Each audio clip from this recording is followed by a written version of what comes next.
You ever get the feeling that the world is smaller and our biggest dreams are actually more achievable than we ever let ourselves believe?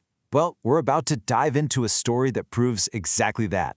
A wild adventure sparked by a single, hilarious comment made over 2 decades ago. No, really, think about it. How far would you go? Across town? Sure. Maybe to another city for a weekend? Okay. But what about to another country, just for a few hours, and then you fly right back? It sounds completely nuts, right? Well, that's exactly the kind of absurdly wonderful idea we're digging into today. And this is where it all started. This one single, casual comment from a friend just thrown out there about a quick trip he took, it planted a seed that, get this, would take over 20 years to finally sprout into one of the most beautifully pointless and profound journeys you'll ever hear about. So how in the world does a throwaway line about basketball morph into an international t-shirt mission? Well, it all comes down to the incredible power of a funny memory and a perfectly timed moment of inspiration. What's so amazing here is the time gap. I mean, look at this. A casual joke from around the year 2000 just sits there, dormant, for over 2 decades. And then suddenly it pops back into his head during a moment of quiet reflection in 2024. It's a pretty powerful reminder that some of our best ideas just need time to marinate, you know? So the plan itself was just beautifully simple. Fly to Cambodia, buy one specific t-shirt, and come right back, all for the sake of the story. But you know how life is. The first attempt gets sideswiped by a work trip. Now, the dream could have died right there, but instead, it just evolved. He and a friend make a pact to go to different cities in Cambodia and buy each other a t-shirt. The mission was officially back on. Okay, now for the journey itself. This is where a funny idea smashes into reality and reveals just how stunningly small our world has truly become. You have to hear how fast this all happens. 1 minute, he's at his desk, and the next, he literally just walks out of the office at lunchtime with a backpack. A few hours later, he's not at the Hard Rock Cafe down the street in Singapore, but the one in Phnom Penh, Cambodia. Just like that. It's incredible. And this was one of the first big whoa moments of the trip. He was expecting, a pretty simple, maybe even dated airport. But instead, he walks into the Teco International Airport and is just blown away by how grand and modern and efficient it is. It totally shattered his expectations right from the get-go. And the smooth sailing didn't stop there. He just scans his passport at an automated gate and breezes right into Cambodia, something he points out that even other developed countries sometimes struggle with.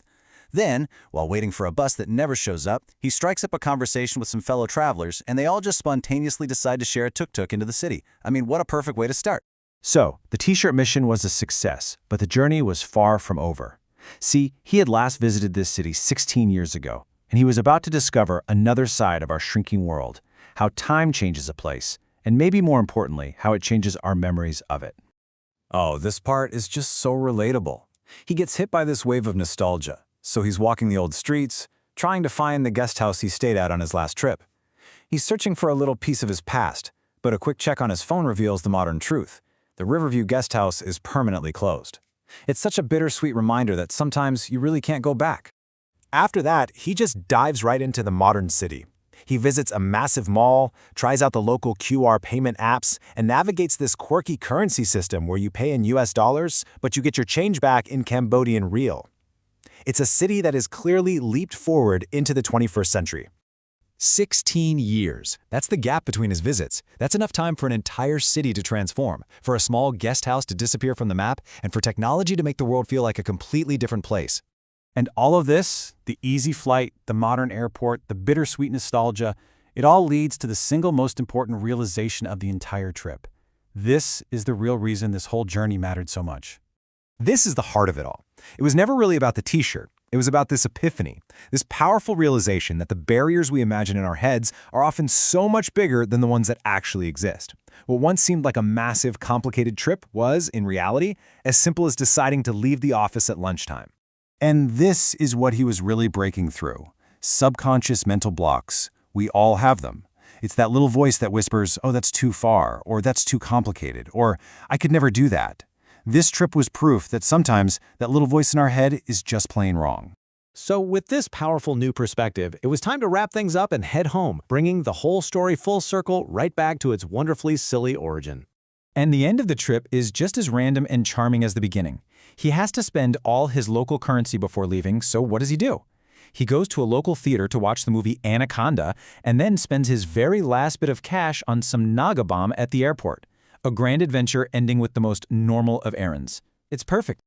And there it is, the triumphant punchline, 25 years in the making. He can finally say it. He earned it.